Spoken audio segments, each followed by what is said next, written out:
Elon Musk says there will be now a gold, blue, and gray verified Twitter check marks. Each one of them standing for obviously something. So gray, um, let's start. Sorry, let's start with the gold. The gold will be for corporations and businesses. The blue check mark will both be for the paid subscription, and then individuals of interest. So your actors, your things like that, and the grays for government. So now your POTUS account will have a gray check mark, right? So that's the president of the United States Twitter account. So that will have any governors, like any government officials, will have the gray one. So they're, you know, government. Blue check marks will be for your influencers, actors, and like people who will pay for it. And then your gold will be for corporations. So if like Nike's tweeting out, they'll have a gold check mark next to it, which I like the tiers, but I think there should be a fourth tier. For the individuals, like let's say you and me, we want to get verified. We should have a different color than those of like influencers and actors and stuff like that. There should be like a fourth tier, but it is what it is. What do you think about this? I don't know. I think we would fall under the blue one, the celebrities and just entertainment in general. I mean, well, we're not really famous or influencers or whatever. I just, If we had to check, I think I don't. yeah. I'm just Well, saying. you You can said you think there literally should be another bracket. I think it's fine with the Well, blue. you can get the blue check now also by just going up and paying for Twitter Blue. Oh, that's And stupid. Twitter Blue is like, but I mean, maybe, but Twitter Blue is like verifying that you're a human being. So it helps get rid of the bot accounts. It's just the way they rolled it out was very dumb. I do feel like there should be another color. I feel like there should be a. The blue should be like celebrities and people that earned it, and then there should be another color for the people that are buying it. Yeah. Yeah, so I think there should be that. So that way, at least you're talking to a verified human being, but they're not like a famous person, which would make sense. But it is what it is. Maybe they'll eventually get there. All right. The Witcher remake will be open world. CD Projekt Red confirms, which I already thought The Witcher 3 was already open world, but I guess not. Um, Aren't they remaking the first? No, wait, I don't know. No, so I'm it thinking says of God here. of War. I think. Never mind. So it says here CD Projekt Red briefly mentioned the announcement of The Witcher remake during third quarter financial results, saying it will be a story driven single player open world RPG, despite the original not being fully open world. Okay, so it was somewhat open world, but it wasn't fully open world. Um, like we're used to, I guess. So it's kind of like the difference between Pokemon Sword and Shield and now Pokemon what is it? I forgot what the fuck it's called. Violet and I don't Yeah, know. Is that the new one? I don't even Scarlet know. and Violet, something like that. Yeah. The one that I had that got me 2 points that I'm really upset about. Fuck that shit. With the stupid motorcycle Pokemon where one of them Oh actually my god, runs. those are so stupid. I'm so upset. You have no That's idea. the hybrid motorcycle. But what's annoying is that a lot of people that played it love it. There's just a lot of technical issues with the game. Um, which made it such a low score. But whatever, that's besides the point. Let's keep moving on. That's good because Sword and Shield sucked, and I trooped her out through that whole game. That was my first game on the Switch, so I was like, I gotta. Yeah. So we have the cast of Fantastic Four, which will exclusively be in theaters February 14, 2025. So we have uh, Penn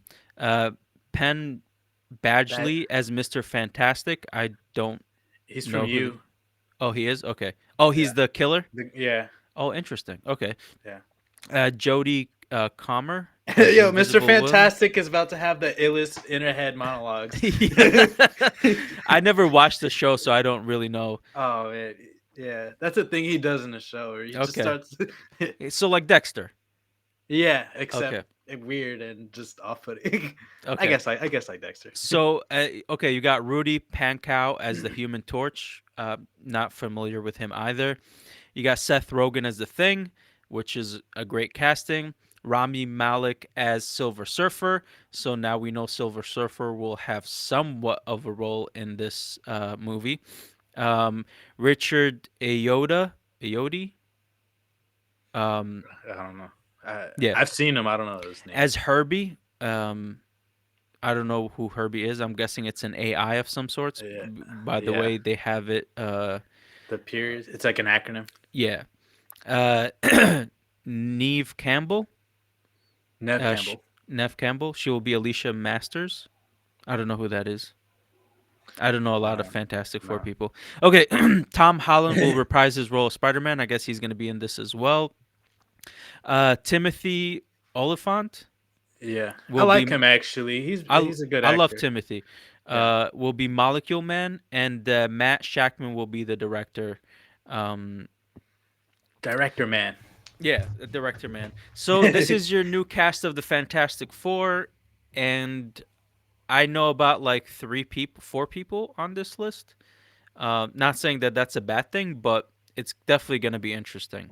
So let's see what happens with the Fantastic Four.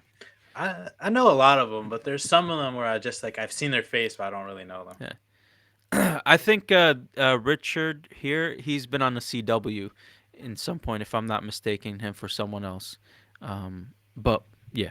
All right. Yeah, And last piece of news is Netflix announces this new show called Kaleidoscope. And it released the first look of Kaleidoscope, a new heist crime thriller starring Giancarlo Esposito, in which the viewer will be able to watch the series in any order they want, and it will ultimately affect how they view the story. According to Netflix, all viewers will eventually see all episodes, but the order in which they watch the episodes will affect their viewpoint on the story, the characters, and the questions and answers at the heart of the heists. Loosely inspired by the real life story when $70 billion in bonds went missing in downtown Manhattan during Hurricane Sandy.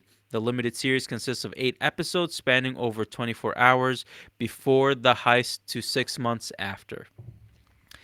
That seems like a really interesting concept. Uh, I but I wonder how successful it's going to be. yeah, I'm wondering if the actual storylines are going to be compelling or worthwhile, or is it just Yeah. like wow effect, just the wow factor, just to be able to do it. Yeah, so the writing in the episodes, I guess the way they do it, if you like watch them in out of order, they're kind of individual stories um, that end in each episode, but they tie into each other throughout all the episodes. And the way, like they said, the way you see them affects how your viewpoint is. Um, Kind of like if you're not watching it, like when you watch things, you're kind of like almost God. You're seeing every aspect of the story happening, so you have the perspective of what the director wants to show you. But if you're watching something like this out of order, you're almost a participant and not knowing the full story or how it came to be at the time. So you might get like a preconception that that can affect your viewpoint on the story. But it seems like a very interesting concept. I would definitely give it a shot and a chance. And yeah, Especially his Gene Carlo, is that his name? Giancarlo John Esposito. Carlo. I really like him. He's a He phenomenal actor. yeah. Like, I mean, anything he's in, I always try to give it a shot Hmm. and watch. He's one of those actors that does that for me. So Yep.